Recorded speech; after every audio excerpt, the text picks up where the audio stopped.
আয়ান আর তিথির গাড়ি বিকট শব্দ করে সোজা খানবাড়ির সামনে থামলো। তিথি আতকে কাঠ হয়ে গাড়িতে বসে রইল, যেন নরকের দরজা খুলতে চলেছে, না জানি কপালে কি দুঃখ আছে। আয়ান গাড়ি থেকে নেমে চারপাশে চোখ বুলিয়ে দেখল, বাড়িতে কেমন যেন অস্বাভাবিক কবরের মতো থমথমে লাগছে। আয়ান আর কোনো দিক না তাকিয়ে তীব্র গতিতে সোজা বাড়ির ভিতরের দিকে হাঁটা ধরল। তিথি হঠাৎ ভয় ও লজ্জায় শাড়ির আঁচলটা সর্বোচ্চ নিচে পর্যন্ত টেনে মাথায় ঘোমটা দিল, যেন অভিশাপ নিয়ে আসা এক নতুন বধূ। আয়ান যখন দামি খয়েরি পাঞ্জাবি পরা অবস্থায় শোকের আবহে অন্ধকার হল ঘরে এসে দাঁড়ালো, তিথিও শাড়ির ঘোমটা ধরে আয়ানের একটু পিছে শঙ্কিতভাবে দাঁড়ালো। হিমি খান তনুজা খানের পাশে বসে নীরবে কাঁদছিলেন। হঠাৎ তার চোখ গেল আয়ানের উজ্জ্বল পোশাকের দিকে। আয়ানকে জামাই বেশে আর পাশে একটা মেয়েকে গভীর ঘোমটা দিয়ে দাঁড়িয়ে থাকতে দেখে হিমি খানের চোখ আতকে বিস্ফারিত হয়ে গেল। তিনি যেন নিজের চোখকেও বিশ্বাস করতে পারছিলেন না। তিনি শুধু একটা আর্তনাদের মতো শব্দ বের করলেন, আয়ান। আয়ান নাম শুনে হল ঘরে সবাই চমকে সামনের দিকে তাকালো। আর আয়ান এবং তার পাশে সেই অদ্ভুত ঘোমটা দেওয়া মেয়েটিকে দেখে সবার মাথায় যেন বিদ্যুৎ স্পৃষ্ট হলো। শখের স্তূপের ওপর এই বরকনের বেশ দেখে অপরিচিত চূড়ান্ত ভয়াবহতার দিকে মন নিল। আরিফুল খান চিৎকার করে তাড়াতাড়ি সোফা থেকে উঠে এসে আয়ানের সামনে দাঁড়িয়ে প্রায় গর্জন করে বললেন, আয়ান, কোথায় ছিলি এতদিন? আর তোর পাশে এই মেয়েটা কে? দুজন এমন বরকনে সেজে আসিস কেন? রুদ্র, শিহাব, তোরা, আরশি, আরফা, এমনি কি বাকি সবাইও এক মিনিটেই যেন সব কিছু ভুলে গেল। নিথর শখের মাঝে শুধু হা করে আয়ান আর অদ্ভুত বেশের পাশের মেয়েটার দিকে তাকিয়ে রইল। আয়ান তার বাবার কথা বুঝতে পারল না। তিথিকে সবাই এই মেয়ে বলছে কেন? তিথিকে কি চিনতে পারছে না? পাগল হয়ে গেল নাকি সবাই? ভাবতেই আয়ান বিরক্তি নিয়ে ঘাড় বাঁকিয়ে পাশে থাকা তিথির দিকে তাকিয়ে দেখল, তিথি ইয়া লম্বা ঘোমটা দিয়ে আছে, যা তাকে অচেনা করে দিয়েছে। আয়ানের মুহূর্তে রাগ চড়ে গেল। আয়ান তিথিকে কিছু বলতে যাবে, তার আগেই আরিফুল খান অধৈর্য হয়ে পুনরায় আবার বললেন, কি হলো, বলছিস না কেন? কে এই মেয়েটা? আয়ান তার বাবার কথায় অপরাধীর মতো সামান্য মাথা নিচু করল। মুহূর্তে তার মনে হলো, এই কঠিন সত্যটা কি লুকিয়ে রাখা সম্ভব? মিথ্যা দিয়ে আর কতদিন এই সম্পর্কটা বাঁচিয়ে রাখা যাবে? ভুল বোঝাবুঝির জন্য ওদের বিয়েটা হয়েছে, কিন্তু এখন এইটা অমোঘ সত্য আয়ানের স্ত্রী তিথি। আর আয়ান মিথ্যা বলা ঘৃণা করে, তাই মৃত্যুর ভয় সত্ত্বেও সাহস নিয়ে মাথা নিচু রেখেই প্রায় ফিসফিস করে বলল, বাবা, আমি বিয়ে করেছি। আয়ানের এই দুইটি শব্দ যেন হলঘরের নিস্তব্ধতা ভেঙে ভয়াবহ বিস্ফোরণ ঘটালো। শোক স্তব্ধ পুরো বাড়ির। দ্বিতীয়বার পর্যাঘাতে চমকে উঠল হিমি খান। নিজের শরীরের ভারসাম্য হারিয়ে প্রায় ছুটে আয়ানের সামনে এসে অবিশ্বাসের চরম সীমায় পৌঁছে ভেঙে যাওয়ার গলায় বললেন, বিয়ে করেছিস মানে? তুই এই শোকের বাড়িতে এসে আমাদের সাথে মজা করছিস? আয়ান তার মায়ের কথা এক বর্ণও বুঝতে পারল না। শখের বাড়ি মানে কি? কার মৃত্যু হয়েছে? আয়ান বাড়ির সকলের দিকে রুদ্র শ্বাসের তাকালো। সবাই তো বসে আছে, তাহলে শখের বাড়িতে কেন বলছে? হঠাৎ আয়ানের চোখ গেল তুরার দিকে। আয়ান তুরাকে দেখে পাথরের মতো জমে গেল। তুরা আবার কখন এলো? তার থেকেও বড় ধাক্কা খেলো শিহাবের পাশে রুদ্রকে দেখে। আয়ানের কাছে যেন সব কিছু নিয়তি নির্ধারিত কোনো দুঃস্বপ্ন মনে হচ্ছে। আয়ানের ভাবনার মাঝে হিমি খান এবার উন্মাদনীর মতো বললেন, আয়ান, বল মেয়েটাকে, এখনই বল, কোথা থেকে ধরে এনেছিস? আয়ান এবার সামান্য জোর নিয়ে হতাশায় নত কণ্ঠে বলল, মা, আমি সত্যি বলছি, ও আমার স্ত্রী, বিয়ে করেছি আমি ওকে।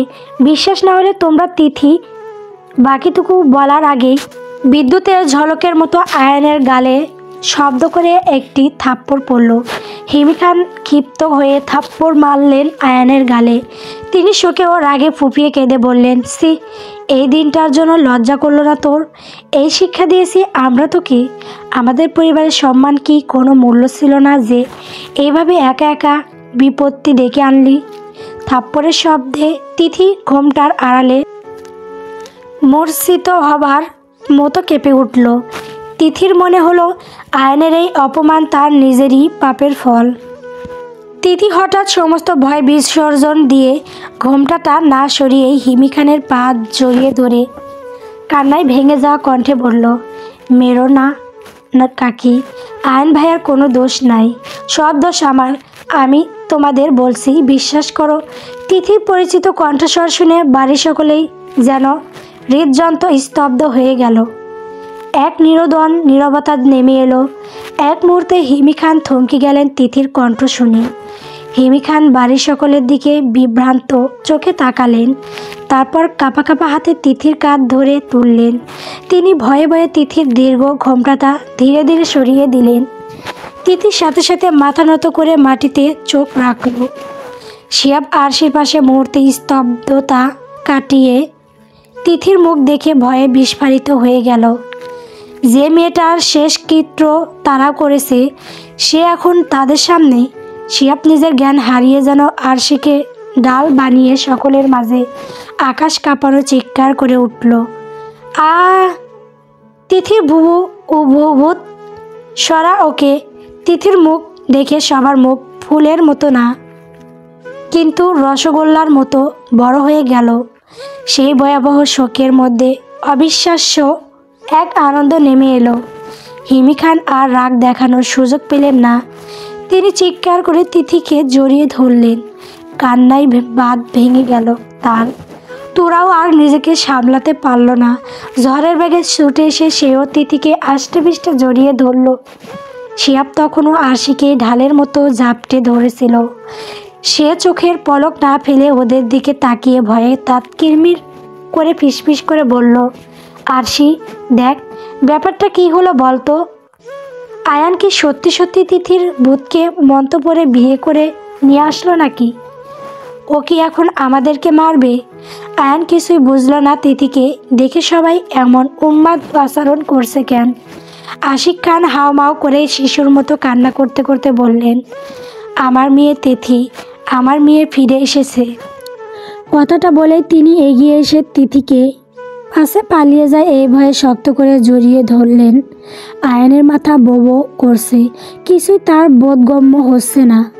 এদিকে তিথি ভাবছে মাত্র 2 দিন বাড়িতে ছিল না, তাই বুঝি সবাই এমন কাঁদছে। তৃতীয় সবাইকে জড়িয়ে ধরে কাঁদতে কাঁদতে বলল, তোমরা আমাকে মাফ করে দিও, আমি আসলে বুঝতে পারিনি আমার একটু ভুলের জন্য এত বড় তুল কালাম ঘটে যাবে। তিথির কথায় সবাই কান্না বিদ্যুৎ চমকের মতো থমকে গেল। আনোয়ার খান এগিয়ে এসে গলার স্বর প্রায় হারিয়ে বললেন, তোর ভুল মানে কি বলছিস তুই? তিথির সাথে সাথে সব কিছু এক নিঃশ্বাসে শুরু থেকে খুলে বলল সেই দিন আয়ানের গাড়িতে সুইংগাম লাগাতে যাওয়া, রাতে গ্রামে চেয়ারম্যানের কাছে ধরা পড়া, আর সেই ভুল বোঝাবুঝির জন্য জোর করে বিয়ে হয়ে যাওয়া। সেই অবিশ্বাস্য কাহিনী যা শুনে সবার মুখ অবাক বিস্ময়ে আবারও স্তব্ধ হয়ে গেল।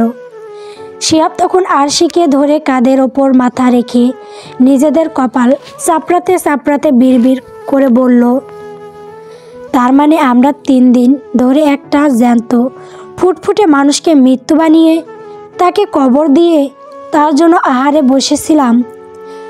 আরে বাহ খানবাড়ি, তোদের মাথাকে সেলুট, তোরা সেরা রে সেরা। বিয়ের কথা শুনে কেউ আর কোনো প্রশ্ন তুলল না। তিথি যে বেঁচে আছে সেই বিশ্বাস্য স্বস্তিতেই সবার মুখে আলহামদুলিল্লাহ ছাড়া আর কোনো শব্দ ফুটল না। পরক্ষণে আশিক খান কুণ্ঠিতভাবে আরিফুল খানের দিকে তাকালেন। তিনি নিশ্চিন্ত এখন ডিভোর্সের কথা উঠবে, কিন্তু আরিফুল খান আশিক খানকে তাকিয়ে থাকতে দেখে মুহূর্তে তাকে নিবিড় আলিঙ্গনে জড়িয়ে ধরে হাসি মুখে বললেন, অভিনন্দন বেয়াই সাহেব, আমার বড় ভাই থেকে একেবারে আপন বেয়াই সাহেব হয়ে গেল। আয়ান আর তিথির চোখ বিস্ফোরণে বড় বড় হয়ে গেল। এ কেমন নাটকের মোড়। আয়ান হতভম্ব হয়ে বলল, তোমরা কি বলছো এগুলো?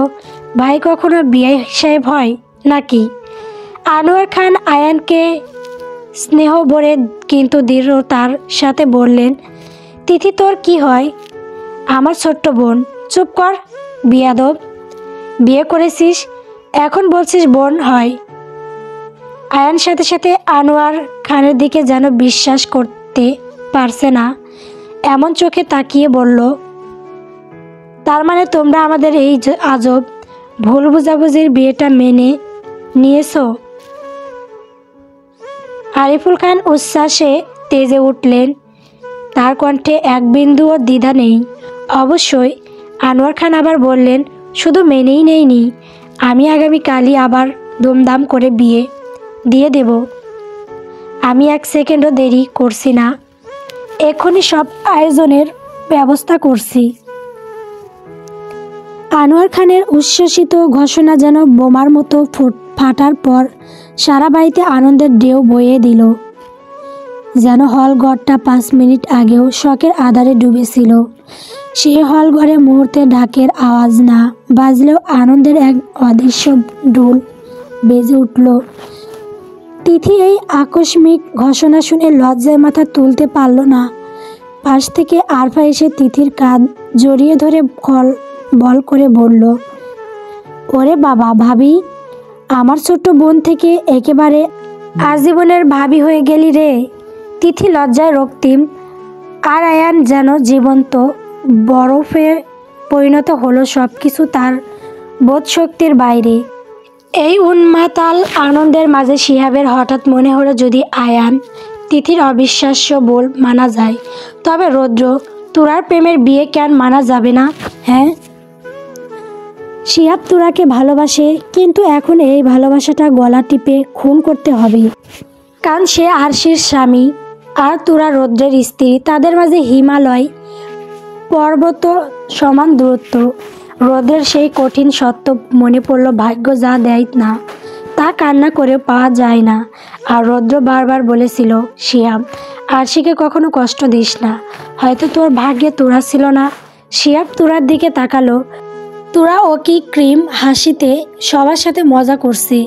এই দৃশ্য শিহাবকে চূড়ান্ত মুক্ত দিল। তোরাও তো রৌদ্রের সাথে হাসি খুশি আছে। আরশি সেই শিক্ষা, ভালোবাসা হলো প্রিয়জনের সুখ দেখতে পারা। এই কথাগুলো ভাবতেই শিহাব আরশির দিকে তাকালো, দেখল আরশিও কি শান্ত, স্নিগ্ধ হাসি খুশি। শিহাব আরশির দিকে তাকিয়ে বুকে জমে থাকা পাহাড় সমান কষ্ট দীর্ঘশ্বাসের সাথে বাইরে ফেলে দিল। নতুন এক দায়িত্ব ও ভালোবাসার অনুভূতি নিয়ে শিহাব এবার ঘোষণা থামিয়ে সবার নিস্তব্ধ দৃষ্টি আকর্ষণ করে বলল, যদি আপনারা কেউ কিছু মনে না করেন, তবে আমি আপনাদের আরও একটা গুরুত্বপূর্ণ ঘোষণা দিতে চাই। শিহাবের কথায় আনন্দের কোলাহল থেমে গিয়ে সবাই চুপ করে তার দিকে তাকালো। আনোয়ার খান এগিয়ে এসে ব্যস্ত কণ্ঠে বললেন, হ্যাঁ বলো বাবা, কি বলবে? শিহাব ধীরে স্থিরভাবে রৌদ্রের দিকে তাকালো। রৌদ্র শিহাবের দিকে অবিশ্বাস্য চোখে তাকিয়ে আছে। শিহাব রৌদ্রের দিকে তাকিয়ে শান্ত একটি হাসি দিয়ে আনোয়ার খানকে উদ্দেশ্য করে বললেন, আসলে আপনার ছেলে একই ঠিক কথাই বলেছে। যে ভাগ্যে দেয় না তাকে হাজার কান্না জোর করেও পাওয়া যায় না। আর আপনার মেয়েটাও ঠিক কথা বলে, ভালোবাসা হচ্ছে ত্যাগ। প্রিয় মানুষকে অন্যজনের পাশে হাসি দেখে তার শুভকামনা করা, এটাই হচ্ছে আসল মুক্তি। শিহাবের কথায় কেউ কিছু বুঝলো না। হল ঘরে বিরাট এক নীরবতা নেমে এলো। সবাই বিস্মিত হয়ে তাকিয়ে রইল। রৌদ্র কৌতূহল ও ভয় নিয়ে তাকিয়ে আছে। আনোয়ার খান মাথা নেড়ে বললেন, আমি আসলে তোমার এই গাউগুর কথা বুঝলাম না। বাবা। শিহাব এবার তুরার দিকে তাকালো। তুরা অপরাধীর মতো লজ্জায় অদ্ভুতভাবে মাথা নিচু করে ফেলল। আবার শিহাব রৌদ্রের দিকে তাকিয়ে সবচেয়ে কঠিন প্রশ্নটি ছুড়ে দিলেন, যদি আয়ান তিথির ভুল বোঝাবুঝির জরুরি বিয়েটা আপনারা মেনে নিতে পারেন, তাহলে আরেকটা বিয়ে যা দুজন দুজনের নিখাত ভালোবাসা সেটাও মেনে নিতে পারবেন না আপনারা? আবারও সবাই হতবাক। শিহাবের কথায় কেউ কিছুই বুঝতে পারছে না। কিন্তু আরশি, তুরা, রৌদ্র তারা তিনজনেই ভয়ে জমে গেল। তারা বুঝতে পারছে তাদের গোপন অধ্যায় ফাঁস হতে চলেছে। শিহাব মুখ খুলে আনোয়ার খানকে কিছু বলতে যাবে, রৌদ্র তাড়াতাড়ি না সূচক মাথা নেড়ে প্রায় কেঁদে ফেলার মতো ইঙ্গিত করল। শিহাব আবারও সেই শান্ত হাসি দিয়ে রৌদ্রের বারণ বুঝেও এক সেকেন্ডও দেরি না করে সবার উদ্দেশ্যে চূড়ান্ত ঘোষণা দিলেন, তুরা আর রৌদ্রেরও বিয়ে হয়েছে। দুজন একে অপরের প্রতি তীব্র ভালোবাসার টানে বিয়ে করেছে। আপনারা যদি আয়ান তিথির ভুল বোঝাবুঝির বিয়ে মেনে নিতে পারেন, তবে একটা পবিত্র প্রেমের সম্পর্কও আপনারা অবশ্যই মেনে নেবেন। আমি আশা করি আজ এই মুহূর্ত থেকে আপনারা তুরা আর রৌদ্রকেও আপনাদের পরিবারের অংশ করে নেবেন।